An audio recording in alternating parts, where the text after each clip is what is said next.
One last question. I don't want to sound cheesy, but it has been a heavy week. And I think my last question would be, how are you?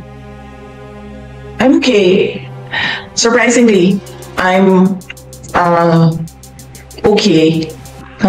Wala naman akong nararamdaman na So on that point, I don't think I'm okay.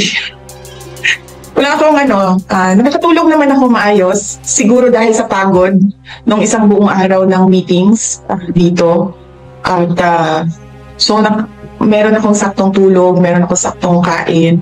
Ang worry ko lang is yung mga anak ko dahil hindi talaga yan sila sanay na wala ako. Nasanay kasi sila, lumaki kasi sila na katabi ko yan sila sa tulog. At ngayon, yung youngest na anak ko, yan yung katabi ko sa tulog. So, yan yung worry ko, yung aking mga anak. Dahil nawalan sila ng nanay. Yan yung hindi ko kasi magawa remotely, yung pagiging nanay. Pero yung trabaho dito at trabaho dyan sa Pilipinas, kung saan man ako, ay magawa ko siya remotely. So as long as merong mga teams, designated teams na in charge doon. Like say for example, sa OVP, may team doon. Sa impeachment case ko, may team doon. Pagdating naman dito sa ICC case ni Pangulong Duterte, may team dito. Kaya ko siya gawin kahit saan man ako sa mundo. Ang hindi ko magawa is maging nanay remotely. Meron din po kasi lumulutang na I don't know how they say this, report or rumor na there was a traitor in the Duterte camp that also led to the arrest of your father, VP. Thank you. Okay. Hindi ko narinig. Anong sabi ni Senator Bato de la Rosa daw kay Anyo? According to Senator de la Rosa, the senator was disappointed to Secretary Anyo. He felt a bit betrayed knowing na Secretary Anyo previously worked as PRRD's former AP Chief of Staff and DILG Secretary then. Kasama siya sa nagplan nung supposedly alleged kidnapping ni PRRD going to The Hague. May add, VP, may report kasi kasama siya doon sa core group na nagplano doon sa arrest ni former President. And then, sabi po ni Senator Bato, out of courtesy daw po, sana nasabihan man lang kayo about the arrest. That's it, VP. Thank you. Okay.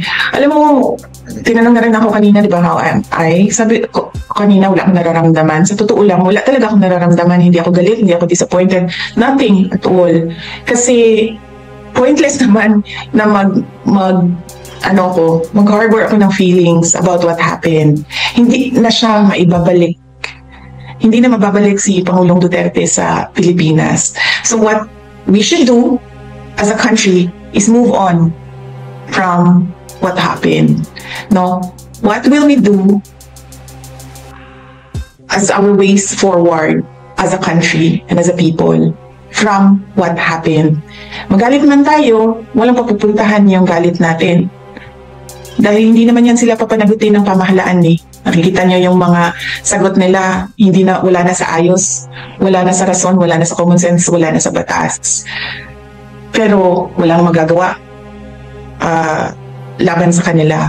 So we should move forward from what happened. And the country should decide, the people should decide saan ba tayo papunta base sa nangyari. Kung meron bang traitor doon sa loob ng grupo na nag-usap sa Hong Kong, nandun ako sa kwarto sa mga nag-meeting with former President Duterte. Hindi ko matawag siguro na traitor, pero sigurado ako sa dami ng tao doon sa loob ng kwarto na yun, ay meron talagang nagsasabi kung ano ang pinag-uusapan doon sa loob. Kung kanino nila sinasabi, hindi ko alam. Pero kung sino ba ang nagsabi na may traitor? So malamang kung yung nagsabi na may traitor doon sa loob, malamang siya yung kausap noong tao na nandoon sa loob sa kwarto sa Hong Kong. Karuhin ko lang na nag-divide ng trabaho doon sa loob ng meeting na yon. Ako ang nag-moderate sa meeting. Tinanong ko si President Duterte kung ano ang desisyon mo at ano ang gusto mong gawin. Ang sinabi niya, gusto ko umuwi sa Pilipinas. Hindi ako titira sa ibang bayan at hindi ako magtatago. Yun ang sagot niya. And Attorney Bingbong Medaldea was tasked to do the legal remedies pagdating sa loob ng Pilipinas. Ang desisyon na agahan yung flight, ang flight nila ay alas 4, ang desisyon na agahan yung flight ay galing kay Pangulong Duterte dahil ini-expect niya dadalhin siya sa korte. Kasi yun ang dapat na ginawa doon sa arrest warrant.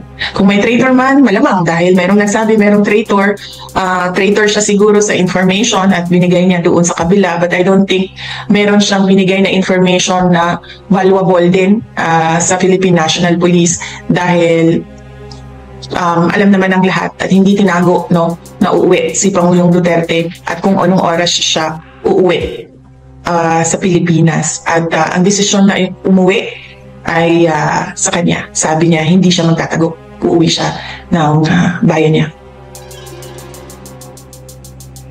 Ma'am, I just want you to get your 2-cent reaction regarding the recent the Senate hearing. How do you find it? Because I think Senator Bongo earlier said it was too late, the hero. Well, actually, oo. Tayo yung buong bansa natin, we already lost a former president. So, late na tayo. Kaya nga, sinabi ko kanina, kung, hindi ko lang maalala kung nasabi ko ba, pero ways forward na lang tayo. Unang-una, sino ang mananagot, but we don't expect na merong papanagutin. Pangalawa, anong gagawin natin as a country, as a nation, moving forward? May darating na eleksyon. Ano bang dapat natin gawin dyan? Ang gusto ng lahat, pagbabago. So, meron tayong option na 10 senador at meron pa tayong daming tanong sa nangyari sa ating budget sa ngayon. No? Public funds is expended in a constitutionally infirm document. So, ano bang gagawin ng bansa? Ituloy natin ang demand natin for transparency, accountability, peace and security para sa ating bayan. Yes, thank you, ma'am. Also, I just want to ask regarding the defense because po na-interview si Attorney Kaufman and he said he's very confident that he can, the case can be speedily dismissed. Do you share that sentiment and where do you think is he coming from?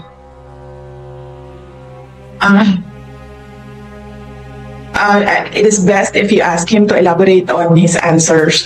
Pero alam niya naman, as a relative, no, as a Filipino citizen, matagal na ang isang araw.